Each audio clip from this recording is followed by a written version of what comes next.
दोस्तों, आज हम आपको एक ऐसे इंसान का किस्सा सुनाने जा रहे हैं जिनकी हिकमत के चर्चे सिर्फ दुनिया में ही नहीं बल्कि समंदर की गहराइयों में भी गूंजते थे। हकीम लुकमान एक ऐसा नाम है जिसे सुनकर इंसान ही नहीं बल्कि परिंदे और जानवर भी रुक जाते थे। हकीम लुकमान जिनके हिकमत की मिसालें आज भी दी जाती हैं, उनका एक वाकया ऐसा है जो आपके होश उड़ा देगा। ये किस्सा एक ऐसे तोते का है जिसने अपने पंखों से समंदर की हदों को मापने की कोशिश की और फिर उसे एक ऐसी चीज का सामना करना पड़ा जिसके बारे में उसने सपने में भी नहीं सोचा था। दोस्तों, हकीम लुकमान के बारे में तो आप सभी लोग जानते ही होंगे। हकीम लुकमान अल्लाह के नेक बंदे और अल्लाह के वली थे।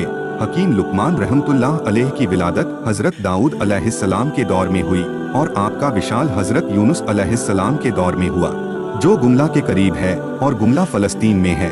हकीम लुकमान रहमतुल्लाह अलैह नबी थे या नहीं, यह तो अभी तक वाजे नहीं है, लेकिन वह अल्लाह के नेक बंदे और अल्लाह के वली थे। लुकमान के माने बहुत ज्यादा अकल वाला है। आपके नाम में हकीम आता है। हकीम तबीब को कहते हैं। अल्लाह ताला ने हकीम लुकमान को हिकमत और दानाई बख्शी थी। आपकी हिकमत की यूनान में बहुत मशहूरियत है, जिसे तिब्बे यूनानी कहते हैं। कुरान पाक में अगर किसी का जिक्र आ जाए तो वह चीज बड़ी अजमत वाली और उसका वकार और बुलंद हो जाता है।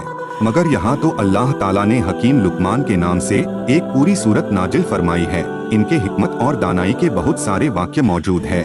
इनमें से एक वाक्य ये भी है जो आज मैं आप लोगों के सामने पेश कर रहा हूँ। कहा जाता है कि हकीम लुकमान के दौर में हर जानदार चीज को जबान दी गई थी, हर बेजुबान को जुबान थी। जड़ी बूटियाँ खुद बोलकर हकीम लुकमान को बता देती थी कि हम इस बीमारी की दवा है। इनके हवाले से एक वाक्य बहुत मशहूर है कि एक दिन हकीम लुकमान ने समंदर के दूसरे किनारे को ढूंढने का फैसला किया। उनके पास एक तोता था जो उनसे बातें किया करता और उनके साथ साथ रहता। हकीम लुकमान ने अपनी हिकमत से जड़ी बूटियों से एक ऐसी दवा तैयार की जिसके खाने से तोता बगैर कुछ खाए पिए और बिना थके 6 महीनों तक अपनी उड़ान को जारी रख सकता था। हकीम लुकमान ने ऐसी 2 गोलियां तैयार करके एक अपने तोते को खिला दी और दूसरी गोली तोते के गले में बांध दी और तोते को नसीहत दी कि तुम इस गोली को खाकर 6 महीनों तक बिना थकावट बिना भूख प्यास के उड़ सकते हो। और साथ ही यह नसीहत भी दी कि अगर तुम्हें कहीं पर भी भूख प्यास और थकावट महसूस हो तो तुम दूसरी गोली खाकर वहीं से वापस हो जाना, आगे बिल्कुल भी नहीं जाना। तोते ने हकीम लुकमान से इजाजत ली। इसके बाद तोता समंदर की तरफ उड़ चला। तोता मुसलसल अपनी उड़ान 6 महीने तक जारी रखे हुआ था, लेकिन उसे अभी तक समुंदर का दूसरा किनारा नहीं मिला था। तोते को उड़ते हुए अब 6 महीने से ज्यादा वक्त हो गया था। अब उसे भूख और प्यास महसूस होने लगी और साथ ही थकावट का भी एहसास होने लगा। मगर अब तक जहां वह जा पहुंचा था वहां समंदर का किनारा तो दूर, कोई पत्थर या चट्टान भी दिखाई नहीं दे रही थी जिसके ऊपर बैठकर वो आराम कर सके।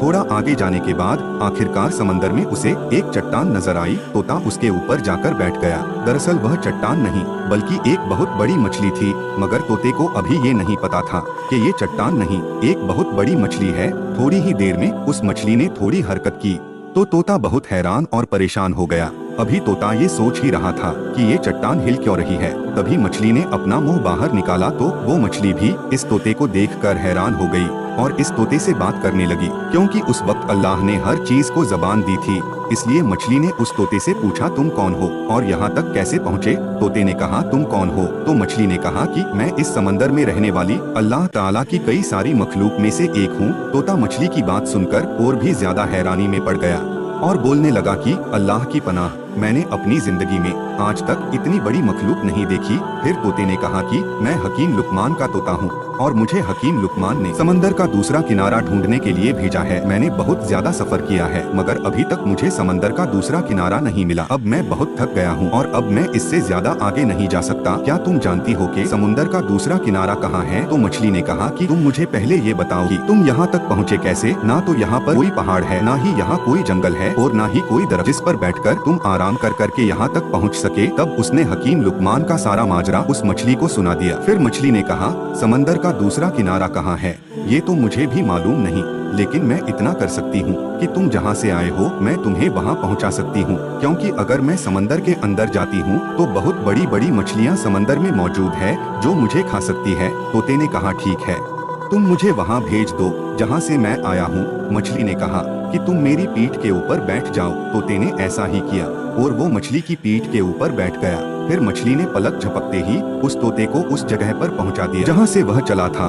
तोता ये देखकर कहने लगा कि मुझे तो 6 महीने लगे थे वहां तक जाने में, और तुमने तो मुझे पलक झपकते ही यहाँ पहुंचा दिया। तोता बहुत हैरान हुआ और सोचने लगा कि अभी तो ये मछली ये दावा कर रही थी कि उससे भी बड़ी बड़ी मछलियाँ समुद्र में मौजूद है, तो वो मछलियाँ कितनी बड़ी होगी और समुद्र कितना बड़ा होगा।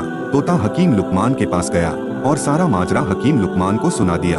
हकीम लुकमान ने जब यह किस्सा सुना तो वो बहुत हैरान हुए और अल्लाह की बारगाह में सजदा किया और कहने लगे कि अल्लाह, बेशक तू ही जानता है कि समंदर का दूसरा किनारा कहाँ है। दोस्तों, जब हकीम लुकमान ने तोते की बात सुनी तो उन्होंने अल्लाह की तारीफ में सिर झुका दिया। लेकिन क्या उस समंदर का वाकई दूसरा किनारा है, या यह एक ऐसा राज है जिसे सिर्फ अल्लाह ही जानता है? इस सवाल का जवाब शायद कभी न मिले, लेकिन हकीम लुकमान की हिकमत और उनकी कहानियां हमें हमेशा सोचने पर मजबूर कर देती हैं।